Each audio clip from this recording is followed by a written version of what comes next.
नईम साहब, आप मुझे बताएं कि ये तनकीद इस पर हो रही है, लेकिन उसके हक में भी बहुत बात हो रही है। ये जो हमने मेजर्स लिए थे, SIFC का क़याम अमल में लाया गया, one window operation, ease of doing business. तो मैं ईज ऑफ डूइंग बिजनेस के बारे में देख रहा था, तो वो बेहतर हुई है, यानी उसके आशारिये बेहतरी की जानिब गामजन है। तो देखें ना कि जब स्ट्रक्चरल रिफॉर्म्स आप करते हैं तो थोड़ा टाइम तो लगता है। अब ग्रोथ यानी माइनस में, बल्कि 1% भी नहीं थी, अब 3% कहा जा रहा है। गुज़श्ता 3 मंथ की ग्रोथ हमारी जो है वो 5% पे जा रही है। तो बेहतरी की तरफ है मईशत। 2026 में मजीद स्टेबल होगी, आप नहीं समझ रहे इसको ऐसा? बहुत शुक्रिया ज़ोहैब साहब। नहीं, मैं ऐसा नहीं समझता कि 2026 में ऐसे कोई आशारिया में नजर नहीं आते कि इकॉनमी जो है वो स्टेबल होगी। देखिए, सबसे पहली बात तो ये है कि PIA का जहां तक ताल्लुक है तो प्राइवेटाइजेशन जो है वो मुल्कों में होती है। लुफ्थांसा भी हुई थी, जापान एयरलाइन भी हुई थी, ब्रिटिश एयरवेज भी हुई थी, लेकिन उन्हें औने पौने इस तरह नहीं बेचा गया था जिस तरह PIA को बेचा गया है। PIA के बेचने के मामले में तो यह है कि आज सिराजुल हक साहब जो साबिक अमीर है जमात इस्लामी के, उनका एक कमीशन बने जो मालूम करे कि PIA की तबाही का सबब क्या है। उसकी सिर्फ एक मिसाल दे देता हूं आपको। 2008 से 2015 के 7 साल के पीरियड में 5 साल जमात पीपल्स पार्टी और 2 साल मुस्लिम लीग नून के 7 साल में 7,000 मुलाजमीन का इजाफा किया गया था PIA के मुलाजमीन में, जबकि उस वक्त 2008 में इनके 6,000 मुलाजमीन थे, तो 2015 में ये 13,000 पे पहुंच गए। सही। तो पिछले 30-35 साल में जो PIA के साथ किया गया है वो भी हमें मालूम है कि किन दो बड़ी सियासी जमातें जिनकी मुख्तलिफ अदवार में हुकूमत रही वही इसके अल्टीमेट जिम्मेदार हैं। और जिस तरह से शफाफ बिडिंग की बात हो रही है, ये साफ नजर आता है कि ये एक अंडरस्टैंडिंग से मामला हुआ है, वरना इससे कहीं ज्यादा कीमत में PIA बिक सकती थी। और पाकिस्तान की इकोनॉमी को ये दो सियासी जमातें, पीपल्स पार्टी और लीग नून, किस तरह हमारे साथ कर रहे हैं।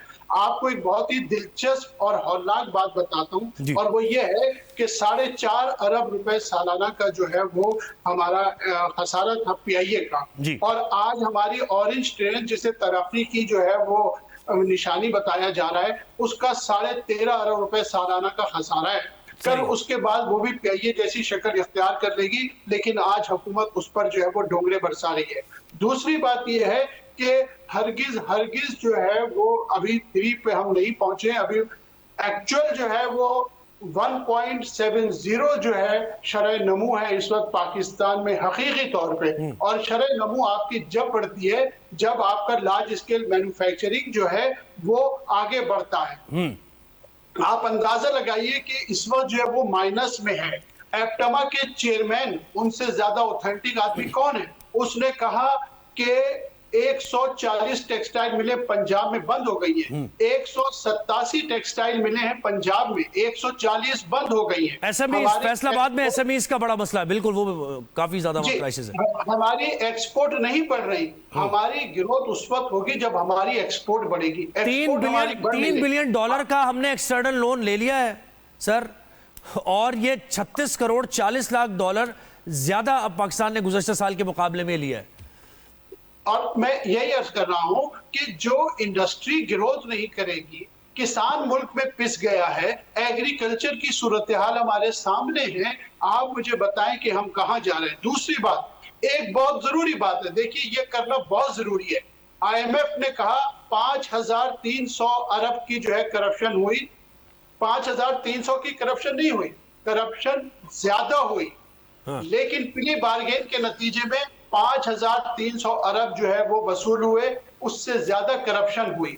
5,300 अरब की भी अगर आप करप्शन तस्वुर करें तो ये बनते 53 खरब रुपए।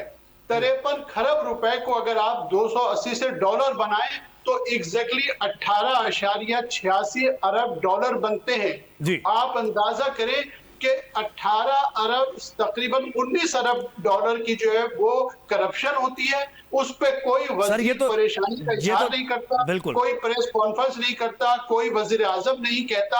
और 7 अरब डॉलर के लिए वजीर आजम शहबाज शरीफ साहब के बकौल हम नाक से लकीरें निकालते हैं। सर अभी देखिए ना, हमारे साथ अभी पॉलिटिकल एनालिस्ट ज्यादा बैठे और उन्होंने सही कहा इमरान साहब ने कि भाई मैं इतना ज्यादा नंबर्स के बारे में तो नहीं बता पाऊंगा, लेकिन खैर ओवरऑल सूरत हाल तो खैर मईशत से जुड़ी है, सियासी सूरत हाल इसका हमने जिक्र करना है। लेकिन ये भी बता दूं कि ओवरऑल डेफिसिट 37.2% अब गया, यानी ऊपर गया हमारा ओवरऑल जो डेफिसिट है। अब जरा सी प्लीज एक बात बस और कर, देखिए, इसी तरह सूरत हाल ये है कि अभी हमारे अजहर जावेद साहब फरमा रहे थे कि जी 2 आदमी जो कि हुकूमत के नाकिद हैं, उन्होंने कहा कि पीआईए की जो निजकारी है वो ठीक है। तो मैं भी चाहता हूं कि मैं भी एक साहब का नाम ले दूं। हफीज पाशा साहब पाकिस्तान के चंद नामवर मईशतदानों में से हैं।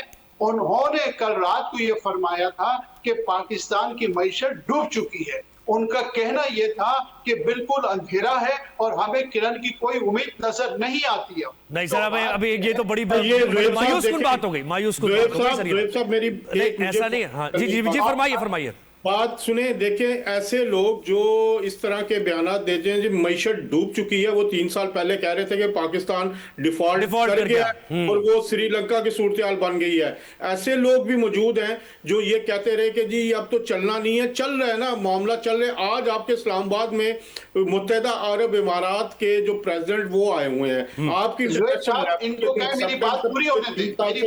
मेरी एक और भी बात सुने, अभी इन्होंने बात की पीआईए की नहीं, अजहर भाई ये कहना चाह रहे हैं, इन्होंने बातों को करार दिया। साहब प्लीज मेरी बात पूरी करने दें मुझे, प्लीज। मैं दलील से बात कर रहा हूं। मैं भी दलील से बात कर रहा हूं। मेरी पहले अजहर जावेद साहब बात कर लेंगे, फिर नईम साहब आप बात कर लीजिएगा।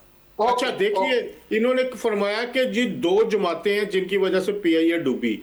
मैं कहता हूं सिर्फ एक शख्स और एक वजीर आजम है जिसकी वजह से पीआईए, गुलाम सरवर खान, जिसने house floor of the house पे खड़े होकर बयान दिया कि हमारे तो पायलट जेल ही है। उस वक्त का वजीर आज़म इमरान खान मुस्कुरा रहा था, खुश हो रहा था कि जी ये बात कर रहे हैं। उस शख्स की वजह से हमारे इंटरनेशनल रूल्स पर पाबंदी लगी।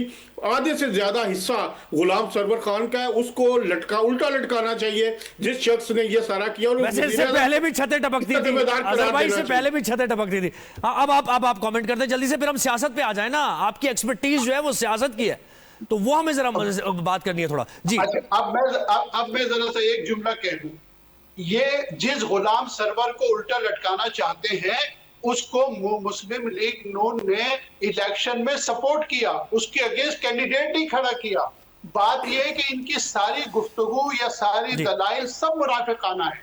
ये कितनी अच्छी मिसाल दी है इन्होंने कि उसे उल्टा लटकाया, लेकिन इलेक्शन आप मुझे मुनाफिक कह रहे हैं। आप सबसे बड़े मुनाफिक आप हैं। आप ये बातें कर रहे हैं। देखें नईम साहब, ये किसी और तरफ जा रही, ये आपकी मुनाफिकत जो है नहीं, बस अब किसी और तरफ जा रही बात। हम सियासत पे बात करें। हो गए, हमारी मईशत कर लिया है और हम तो दुआ यही करते हैं कि मईशत फ्लरिश करे और पाकिस्तान तरक्की करे और लोगों का एतमाद बढ़ेगा, इन्वेस्टर्स का एतमाद बढ़ेगा तो यहाँ पर इन्वेस्टमेंट होगी। पाकिस्तान में भी जो इन्वेस्टर्स है, पाकिस्तान में जो बिजनेस कम्युनिटी है, उनको हमने सिक्योरिटी देनी है और उनको ज़ाहिर है हमने उन्हें रिलीफ भी देना है, उनको टैक्सेस ज़ाहिर है उनके लिए कम करने हैं। तो फिर ये मईशत का मामला बेहतरी की जानिब जाएगा और ये काफ़ी हुकूमत इस बारे में